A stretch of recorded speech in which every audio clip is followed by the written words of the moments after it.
난 개인으로 왔고 목사로 와서 오늘 설교 초청을 받아서 왔습니다. 난 여기 단체도 회원도 아니고 총회원도 아니고 그런데 제목을 사유화된 신, 지금 한국 교회 안에 이 개인적인 사유화,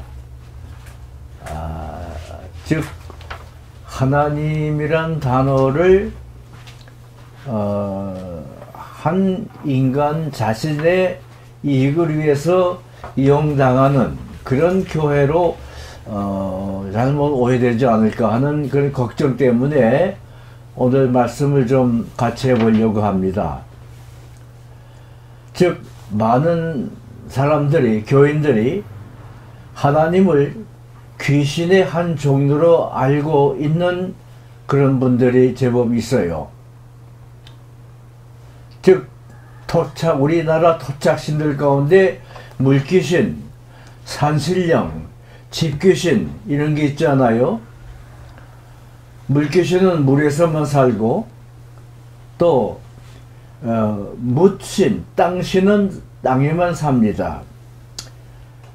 산의 신은 산에만 살고 도시에선 맥을 못 쳐요. 그러니까 집귀신이란 한 집에서만, 또 귀신이든 그 한 사람에게만 힘을 쓰고 다른 사람은 건드릴 수 없어요. 어느 한 곳에 한정되어 있는 귀신을 몰아내는 것이 구당의 무십니다. 무당의 굿입니다. 귀신은 매우 한정된 힘을 가진 신으로서 신체 어느 한 부분에 존재하는데 굿을 통해서 사람이나 장소에서 그 귀신을 몰아낸다는 것이죠.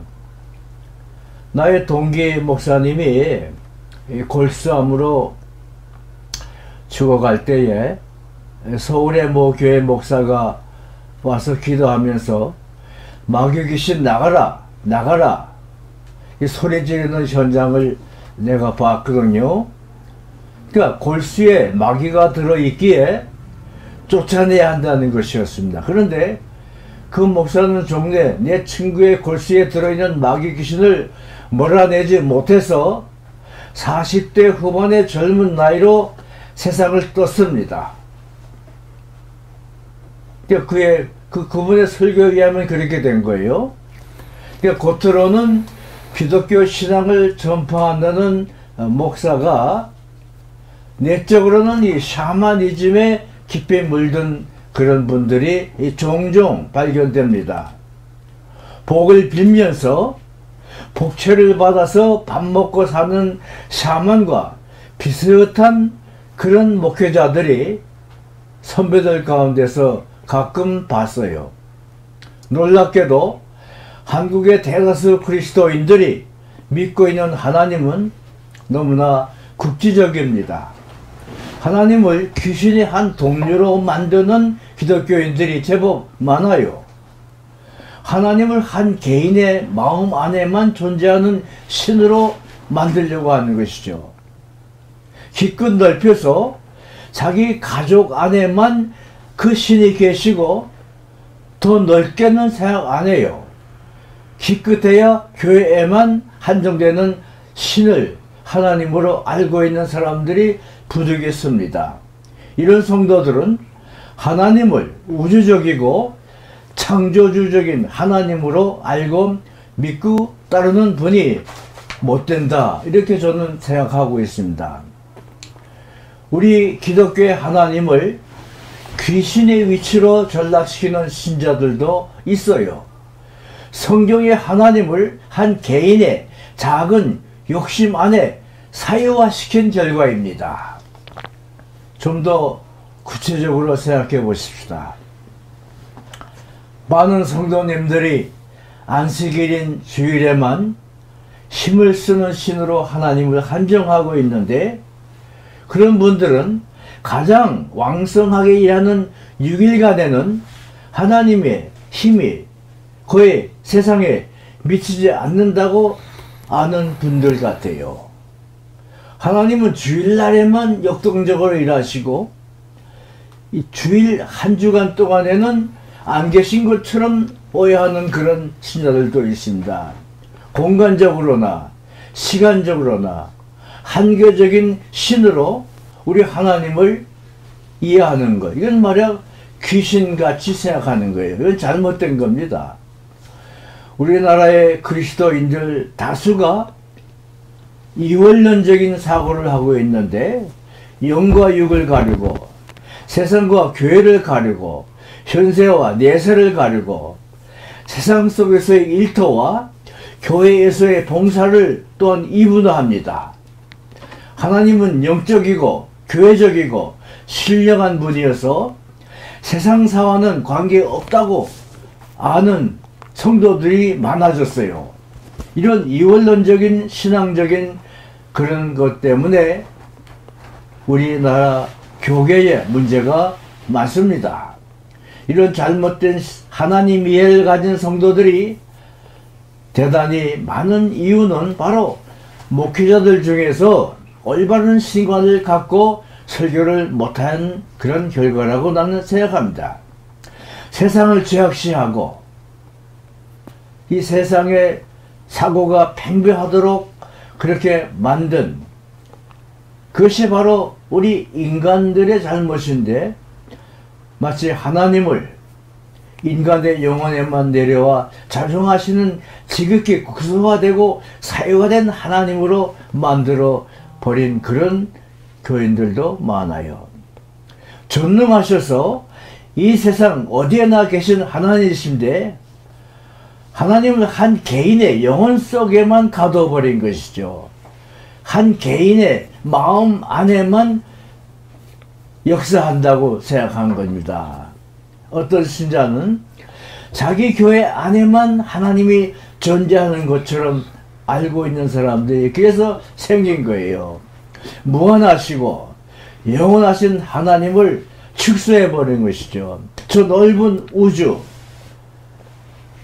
이 모든 세계를 지정하시는 하나님을 잊어버리고 아주 소수의 인간들 안에, 교인들 안에, 자기 안에만 계시는 분으로 착각하는 사람들이 많은 것입니다. 오늘의 본문이 그것을 보여줍니다. 예수님은 오늘의 본문에서 하나님의 다스림이 자기를 따르는 사람들의 범위를 넘어서고 있음을 보여줍니다. 교회에 안 나오는 사람까지도 다 하나님의 백성이라고 하는 것을 오늘의 본문이 보여줍니다. 하나님은 교회만 머물거나 유대인에게만 한정된 신이 아님을 보여줍니다. 온 세상 사람들 모두가 하나님의 통치 아래 있다는 것을 예수님은 역설하고 있습니다. 요한복음 10장 16절, 17절, 20절, 21절 한번 읽어보시기를 바랍니다. 예수님이 친히 말씀하신 대로 하나님이 그토록 사랑하셔서 독생자를 보낸 곳이 이 세상 모두입니다. 이 세상의 모든 사람들에게 하나님의 통치가 이루어져서 하나님의 뜻이 이 세상 안에서 충만해지도록 하시려고 하나님이 자신의 독생자를 이 세상에 보내신 것입니다. 하나님이 이 세상과 모든 육체들과 함께하지 않으셨다면 세상의 모든 것들은 전혀 무가치한 것이 되고 말았을 것입니다. 부부생활, 자녀 출생, 교육, 직업, 이 모두가 의미를 갖게 되는 그 기본에는 기독교 신앙의 그 기초가 되어 있습니다. 창세기 첫 장에 하나님이 지구를 만드시고 그리고 바로 사람을 지으시는 모습은 사람과 하나님과의 관계성을 확실하고 분명하게 알려주고 있습니다.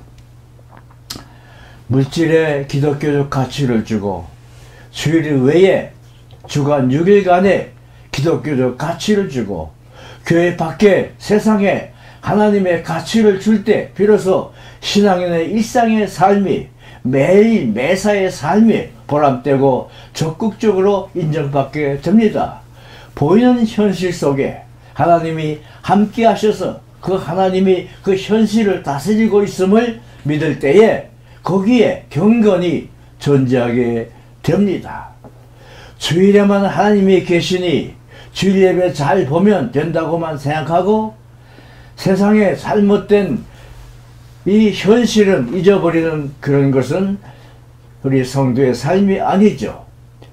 오직 자기 개인 속에만 자정하시는 하나님을 믿고 자기 혼자만 그 하나님을 즐거워하고 좋아하는 성도들 때문에 이 세상은 버려지고 있습니다. 지금 우리들에게 가장 중요한 것은 교회 안에서가 아니라 사회 전체 속에서 역사하시는 하나님의 존재를 인식하는 것입니다. 그래야 하나님의 영향력이 사회 전체 속에서 행사되는 것이죠. 칼 마르크스의 이른바 실천적 무신론도 신이 구체적인 역사 속에서 의미를 찾지 못했기에 그런 신은 필요 없다고 말했던 것입니다. 당대의 기독교인들이 사회적으로나 도덕적으로 건실하고 건강하게 살지 못하였기에 칼 마르크스의 실천적 무신론이 나온 것입니다. 만들어진 리차드 도킨스의 만들어진 신에게도 교회 안에만 빠져있는 열광적인 교인들 때문에 이 세상의 평화가 깨어진다고 질타하고 있습니다. 차라리 이런 종교가 없어지면 세상이 평안해야겠다는 지론을 그가 폈습니다. 우리가 믿는 하나님이 교회는 물론이고 사회 속에서도 강력하게 역사하심을 교회가 보여줄 때에 기독교에 대한 악플은 사라질 것입니다. 바로 교회의 선교는 사회 선교와 직결됩니다.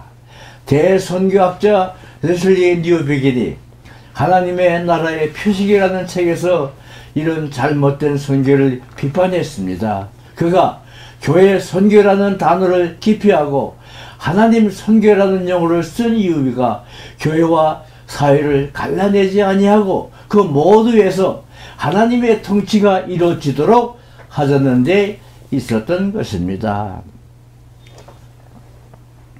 목회자로서 종종 빠지기 쉬운 유혹이 하나님을 교회 안에만 가둬두고 싶은 것입니다.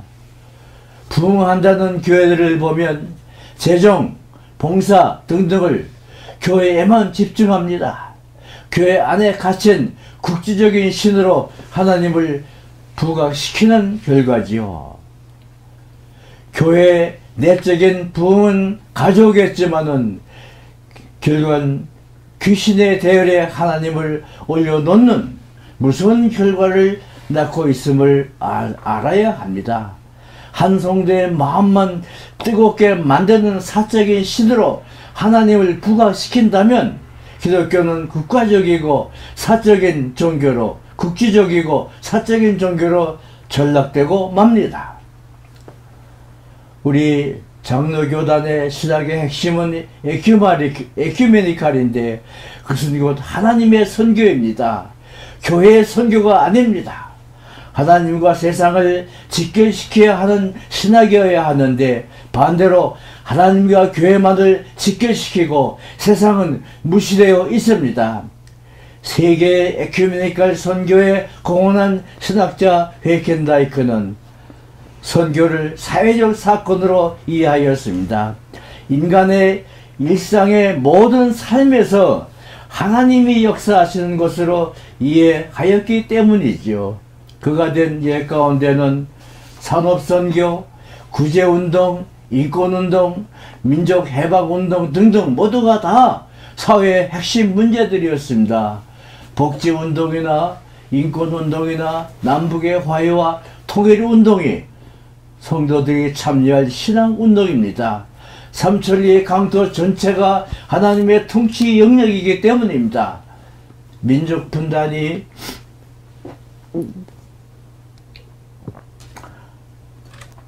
악에 근거한다면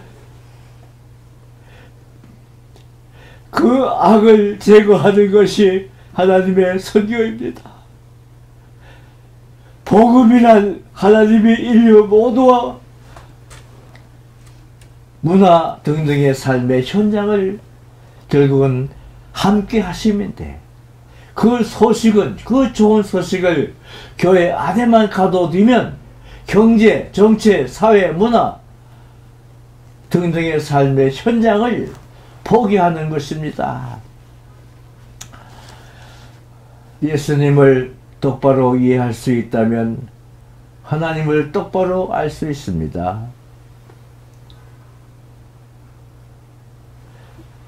예수님을 본 자는 하나님을 본 자라고 예수님의 친히 말씀했습니다. 예수님은 하나님이 몸으로 이 땅에 오신 것입니다. 육신의 지상의 삶의 중요성을 말합니다. 육의 삶의 귀중한 가치를 알려줍니다. 예수님의 하나님 나라 선포는 누구나 다 볼 수 있는 사건이었죠. 사적인 것이 아닙니다. 국지적인 것이 아닙니다. 한 사람의 마음속 구석에서 조용하게 일어난 사건이 아닙니다. 물론 마음속에서도 하나님의 역사가 일어납니다. 저도 15살 때에 놀라운 체험을 했어요. 근데 체험된 그 사건이 밖으로 나타나야 되죠. 나 혼자만 가지고 있으면 아무 소용이 없습니다. 예수님의 사건들은 병자를 고치고 배고픈 자를 먹이시고 낮은 자들을 돌보는 일 등이었죠. 하나님 나라 운동이었습니다. 예수님은 목수의 일도 했습니다. 그게 세속적인 일이 아닙니다. 하나님의 일입니다. 교인들이 이런 신관을 가지고 사회에 나가서 제대로 인정받고 가치 있는 일에 참여하고 있다면 그가 속한 교회는 참교회입니다. 교인 숫자가 문제가 아닙니다. 대형 교회의 병폐는 교회라는 입장에서만 하나님의 가치를 창조하려고 하는 데 있지요. 교회에만 중심하고 헌금 봉사를 강요하다 보니 성도들이 사회 안에서 제 기능을 잘하지 못합니다. 결국엔 사회인들에게 욕을 먹습니다.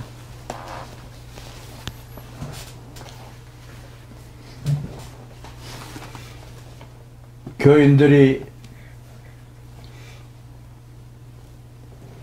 정말 오늘의 세계 속에서